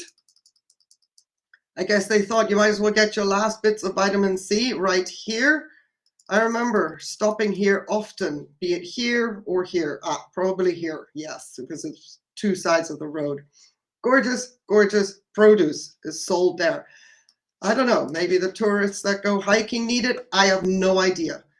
Because I was one of those people that went to the Sierra Nevada and I said, where are we going for dinner? Okay, I bundled up, like river dance, down the hill, river dance, into the restaurant. And I'm like, okay, now I can breathe, now I can relax, I'm in the warmth. Going back to the hotel, don't speak to me, don't talk to me. Besides, I have to breathe. We are at altitude. And seriously, I'm going to tell you what I did at altitude. I almost had a heart attack. I was younger then. I would never do this now, and I would never ask anybody to try it. But you know, when somebody says go play on the street, I'm counting, challenge accepted. I'm going to do this, and let's see who gets up there quicker. And it was me, but I almost passed out. What an idiot. Anyway, so going up, up, up, up, up, up, up. Terrain changes, but it is a beautiful drive when you can sit on the right-hand side of the road and you're not the actual driver. And you get to this place called Sierra Nevada. And Sierra Nevada's main road, when you come in, the first thing you see is a whole row of tapas bars. And you're like, yep, that's me. Stop! You know, tapas bar. Yeah, that's right. Point me in the direction and roll me down. Absolutely. That would have, it never occurred to me. You and I could go places, Robert. But yeah, so the first thing when you come into Granada is this, Nina, stop. Is this road right here. Okay, there's a brand new complex down here. This is a great place. I had beautiful raclette and fondues down here. And the hotel, if I remember correctly, was somewhere up in this direction because, you know, the roads, as you do in the mountains. Now, the elevation here is astounding again. So this is not like flat. Well, I'll take you down there in just a moment. But this was the place right here. Stop, stop, tapas, first thing. I don't know how the rules are now, but back in the day, I needed vino and tapas. I wasn't the designated driver at the time. Make sure I've got the right road. But we're not going to be driving up and up and up because that just, you know, gets a little bit boring. But okay, now they've got ski things going on here. Trust me, in my day, none of this. No. This was all tapas. And the one that was the first one that you got into, of course, his were the best, because you always say, ¿Dónde está? You know, you're teasing the people. When you get there, you're having a little bit of fun with them. Where's the best tapas bar? And then they almost look at you and they throw a bit of ham at you and say, here, of course. This is the main hotel right here, Melia. Yeah, Melia is a big hotel chain. And yeah, I didn't stay there. Whoa. There goes my mouse. We're getting a little bit excited. But you can see how the elevation goes up and up. We don't need to be driving up that road. That white building on the left, that is definitely new. The hotel still looks the same. But Hotel Kenya is somewhere up here. And I'm going to get my bearings when I see what I'm looking for. Everybody keep an eye out. Here's your quiz for the night. Keep your eye out for a wooden staircase. A wooden staircase between two roads. So we're looking at a curvature and something like a wooden staircase. And with that, anyway, I can tell you the story of the wooden staircase. Now, we had drinks. Here's the cable car right here. So we're close because the wooden staircase was somewhat, you know, if we wanted to be rude, we would have been able to jump up and pull the people's boots. Not quite, but you know, just when you're being stupid, you're going to be really, really stupid. But the wooden staircase it's pretty tall. It's a good size staircase. Maybe I can't find it. Maybe they've changed the look of it. I don't know. But there is a lot to it. Now, I don't know exactly what altitude Sierra Nevada is at. Hang on a second. Let me just find out. That I will Google. Altitude of, because Dum Dum here, you know, super fit. I can do it. Took on a challenge and a race with someone else, 3,479 meters, you know, because Dum Dum here climbed Kilimanjaro and it took 5 days, whereas I'm just driving up to 3,000 whatever. Let me just go to the conversion calculator. I'm just driving up to this place in a day, and here I am thinking that I can actually do this. Well, I did. 11,414 feet, okay? We're at altitude. So anyway, wooden staircase, somebody down there, I don't think they were serious, but I took it seriously, said, I bet you can't run up there faster than I can. And I didn't even wait for the count of 3. I said, I bet you I can. And I took off. I got halfway up those wooden stairs. My lungs were screaming and I was about to pass out, but I wasn't about to succumb to some form of defeat.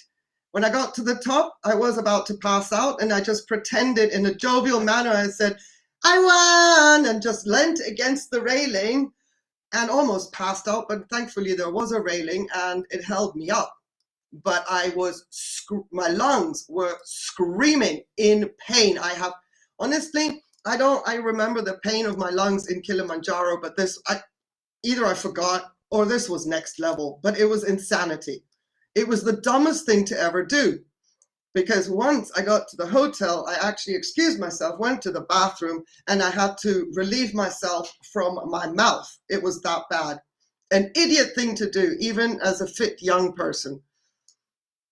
And I don't know if I was being trolled when that person said that. I don't know. But I can tell you, never again. The next day, when I was asked to do it again, see if I could beat my time, I just looked over smug and said, no, been there, done that. Don't need to do, you know what I mean? Never admitted that I actually had a serious problem afterwards. But yeah, oh, wooden stairs, here we are. I hope that's the stairs. Yes, here we are. My word, can somebody take us down there? Not there, we have to go to the top. I'm telling you, do not. You'll thank me. I don't know if I've got the right location. Can we get closer there? No. Can we get? No, we can't. Bummer. But you see how steep that is? Please tell me that I'm dumb. Please agree with me. I don't need anybody to be politically correct here, but there we go. Unfortunately, we can't go right here. I guess that pretty much concludes that Hotel Kenya is this structure down here, because I do remember a road, and it was a little bit further away. I had to keep composed. I had to stay measured. I couldn't lose face. Oh, we're probably going to hit that retainer wall. Let's have a look. And oh, trees. I don't remember those trees. Yeah, no. We can't see, but that's the starting point. Dumb. The drive up, okay, so the drive up from the Alhambra to Sierra Nevada is approximately an hour and a half, depending if you're stuck behind a tourist bus. That is not, I mean, yeah, Granada is at elevation, but this is dangerous stuff. You just don't do that. So up here, they also have a school. People actually live up here all year round. This is not just a ski resort for the purposes on. Roby came on, you and me both. And then we just, spread eagle at the top going like fish out of water. Looking looking at each other like our eyes bulging, like, why are we like this? Oh dear. Anyway, so yeah, this is not just a tourist resort. When it's ski season, people actually live up here. I guess you're supposed to, but to have a school and everything, I find that it's a little bit much. Anyway, lots of hiking trails up here as well. I guess there is a certain attraction, and I can believe that once upon a time they had no. Let me start again. This place is a ski resort, okay? It's a popular ski resort amongst the Spanish people, and you can come from the Costa del Sol, go skiing, come back down, and have your dinner and in Puerto Banús, right by the ocean. It's all fantastic. The first time I was in Puerto Banús down here at the coast, I was thinking, well, let me just see what is going on, because these people came walking down the road in the port with full ski suits on, but, you know, rolled down and with the arms and stuff tied around their waist. And I'm like, well, who is it? This was me, my first winter on the Costa del Sol.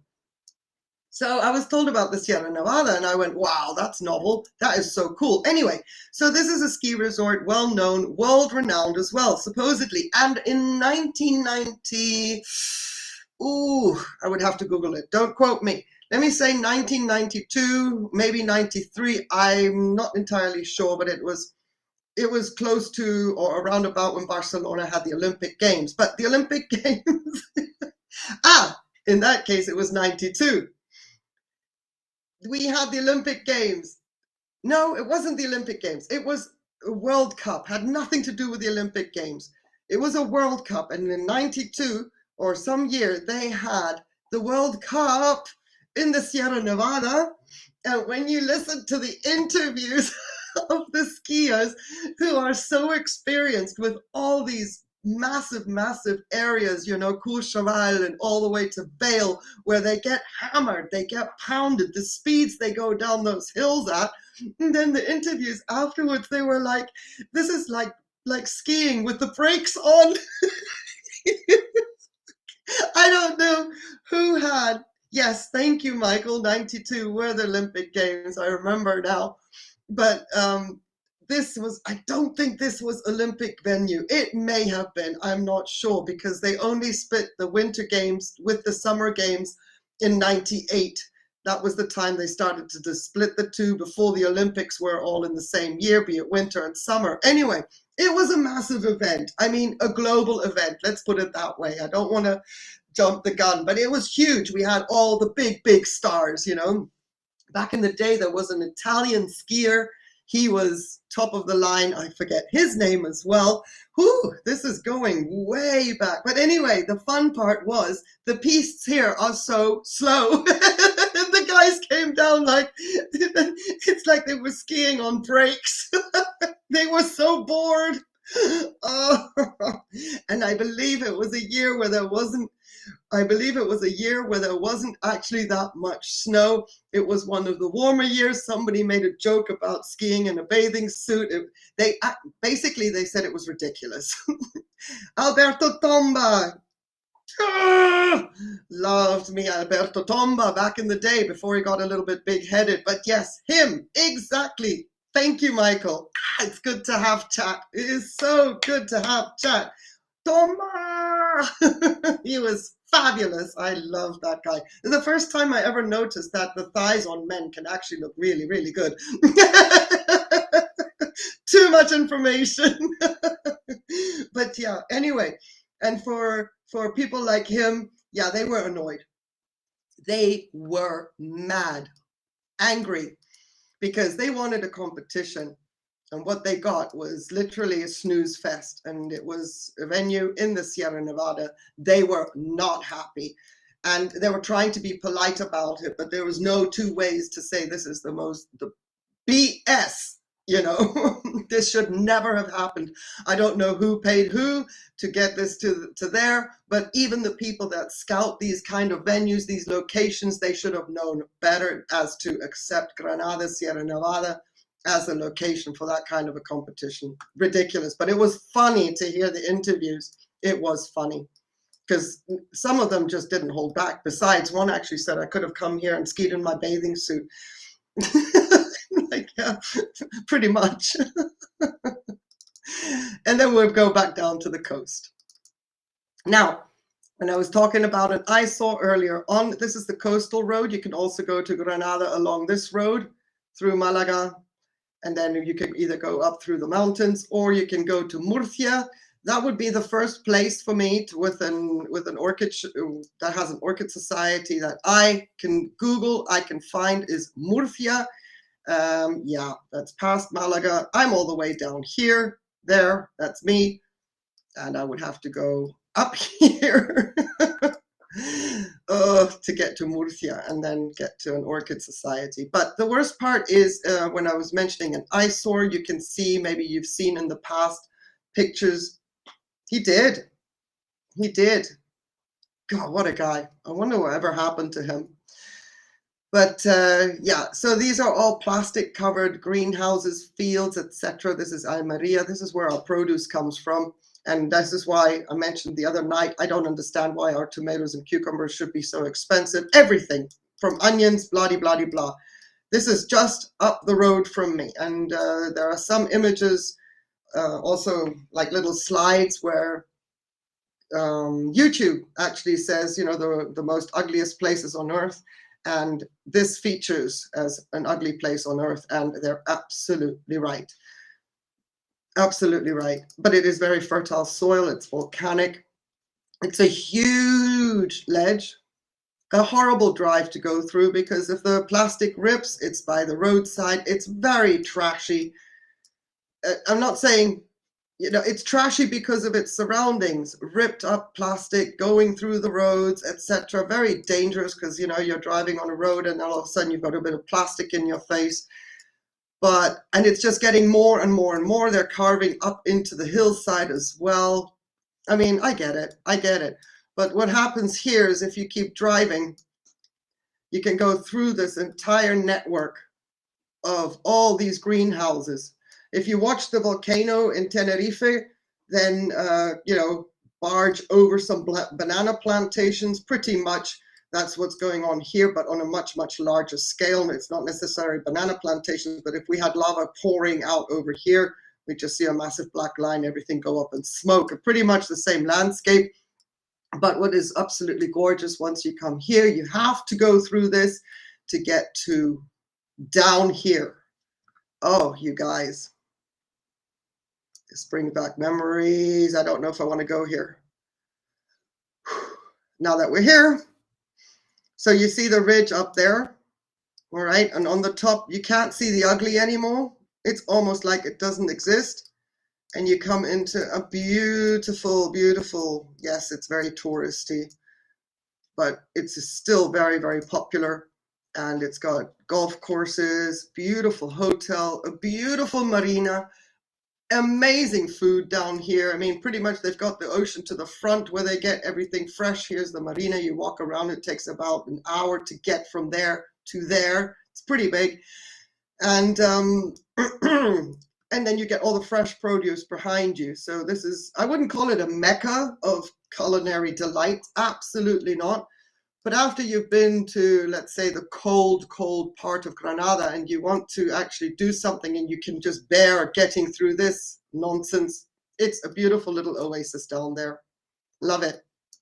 Great memories there as well. But yeah, that's me today, my trip with you to Granada. Oh, where are my bearings? There we go. You see, the world is upside down. How am I supposed to cope? My mind is going bananas. So yeah, so that was our flight and tour of Granada today. The Alhambra, a little bit of the Generalife, and up to Sierra, a little bit of exposing myself for the dum-dum that I am on occasions. And I don't know, do you have any questions? I did rush through the orchids a little bit because I was getting very concerned about the crackling. I was already moving forward to the mic again. Maybe I should remember that, you know, don't get complacent. But what I could do is maybe move the mic away from me or turn down the gain. But I would need somebody to experiment with. I can't experiment with myself. That doesn't work. I know I have a guinea pig around somewhere, but I feel so bad. She's so sweet, so willing. But yeah, what we can do on another excursion, another trip, I'm not entirely sure. Tomorrow I'll be live at 12:30 midnight. I know that these tours... Ah, you're welcome. Thank you, Roby. Thank you. I know that these tours can be rather lengthy, but that they're also of interest. I know that I'm seeing people from the West Coast here. I have hopefully maybe some Australians that I can annoy with their Sunday morning coffee. Another place I would like to take you to, seeing as this seems to be going quite well. Hand hearts, Fernanda. Un abrazo muy fuerte. I hope you take that with all the niceness that I'm when I say it. I'm not. I hope you receive it the way I mean it. I'm not trying to. Oh, you're making me blush. But I was thinking of maybe taking y'all to Gibraltar at some point, where we can then visit that funky runway. That would be just down the road from me. It's a beautiful drive. We can go past Sotogrande, where there's a lot of golf being played in Sotogrande, take you through some of the fancy places there, show you some things. Even San Roque is gorgeous. It's what I'm talking now is golf. But I do know that we have Parque de Alcornocales here. Alcornocales being where we get our Iberian ham from. That's where all the wild boar are. We say wild, they are enclosed, but all they do is grow on the acorns. Parque Los Alcornocales. Alcornocal is acorn. And this is the dam I was talking about the other day when I said it was dry. My daughter drove past it, and all this was just bare land. This doesn't even look good, and this is dated. I can't see the date. Why not? Let me go to, can I see the date on 3? Why are you not giving me the date? Okay. Google Earth being evasive, but this is empty. This is bad. I mean, when I say bad, it's bad. When you see yellow sediment like that, nah, it's bad. But I would be able to take you around here. There's also probably orchids there, but I think we have pretty much covered many of the species, and they would be represented here as well. If I find anything new, of course, I would then, pass that on. But we could also hit Gibraltar, if that is of interest. And then I could take you over to Tangiers, where I had a field trip one day. Hello, that's Ceuta. Tangiers is over there. And we can also head over to Tangiers for a day stint. Bring your passports, please. All right? There's a friendly warning. So I'm not, whoa, sorry, guys. I'm not sure when that's going to happen. Put my feelers out and see if somebody is interested in that. I know there may be some people around for tomorrow. Maybe we can continue with this. I'm not sure. But anyway, anybody have any questions? I've been babbling all this time. I just want to, just never, ever forget these live streams. Live streams are also about you. And anytime somebody wants to come up, always welcome. All right. If nothing else, then I will say, this is your captain speaking. It was so wonderful to have you visit us on this flight to Granada and the Sierra Nevada. We appreciate your company. We appreciate your business. Thank you once again, Artisan Art, for that donation. That is also super appreciated. Coffee time. Maybe tomorrow night as I wait for 12:30 midnight and don't turn into a pumpkin. Please remember to gather all your belongings. Make sure that when you open the overhead compartments, that during the landing phase, things could have been moved around. Please mind your head. Do not let anything fall on you. Help yourself before you help someone else. And with that, I hope to see you back again one day, maybe on, shall we call it Ninja Air? I'm going to have to remember all my stewardess words. It was my pleasure. Have yourselves a wonderful evening, rest of your day, whatever it is. Please, Danya, I'm still here. I saw you have a question. Go ahead. You're welcome, Michael. Thank you so much for being here. Thank you. Go ahead, Danya. We have an 11-second delay, so if you hear If you hear dead air, it's me waiting. Granada, oh, good question. I don't know that off by heart. Let me Google it. And Granada was the name of the kingdom. I know that. There's a kingdom of Granada, kingdom of Cordoba, kingdom of Seville. But pomegranate, I could have told you that without Googling, but I didn't want to be so rude. Gute Nacht, Anna. Vielen Dank. Servus. Danke, danke, dass du hier warst. Ja, ich werde auch gut schlafen. Ebenfalls, gell? Ebenfalls. Danke. Herz, Herz, Herz. Okay, so Granada, of course, is pomegranate. Lots of pomegranates in Granada, but I don't want to just assume that that is the name. It's the city's names. Granada in Spanish means pomegranate. It's the city's name, okay? Where does it come from? Latin from granatum, which is Spanish in granado, and it means pomegranate tree. So they keep going back, but wait, we'll go back a little bit further. And it says that other sources claim, this is not guaranteed, this is not set in concrete. Other sources claim that the name comes from the Arabic Garanat, which means hill of the pilgrims. I'm almost inclined to believe that. It's possible, but there are a lot of pomegranate trees in Granada. Honestly, I would actually go back and give credit to the Arabic settlements there. I know, I'm sorry. Nasty looking greenhouses. I know, I'm sorry. Sorry about that. You know, keeping it real here. Yes, it is, but not all year round, Roby. Not all year round. Like right now, you're not going to get a tomato to grow outside at all. And even though Almeria is further north, I have the same climate here as I have in Almeria. It's only like a 4-hour drive away. And it's too cold. So they need these greenhouses because even though they don't heat them, the temperature is up in those greenhouses because the sunshine is there. Distortion, okay. Oh, more distortion. How bad is it now?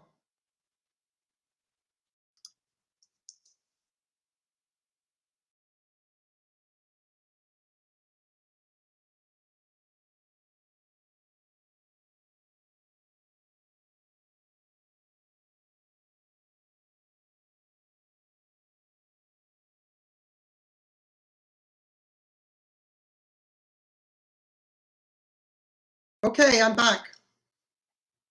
What I wanted to add is I am going to give the Arabs credit for naming the city Granada. I'm sorry, Hill of the Pilgrims makes more sense to me than calling a city after a pomegranate when there's actually more olives up there than there are pomegranate trees. So for me, I would say Garanat is where it comes from.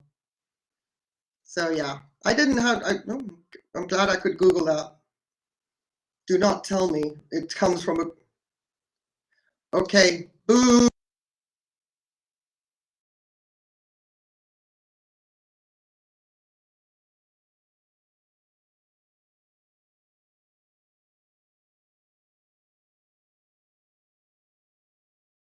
I'm hardly moving. I'm not dropping any frames. Nada de eso. But anyway, any more questions, please? I don't want to rush through this. I don't. I'd be very happy if somebody wants to continue talking. I can shut down the live, but we can be up here having a chit chat, and then I'm not bothering anybody with the crackling. Because I can cackle, but I don't like to crackle. Get it, get it, get it. Anyway, okay, well, thank you so much. I'll see you tomorrow if you have time, if you're so inclined. And anybody that watched on the replay crew, thank you so much for your time and your support as well. So I know that it's Sunday tomorrow, but we, Robert, but we can, I don't know. I will email you, Fernanda, and then maybe we can figure out what on earth is going on. Thank you, everybody. Over and out.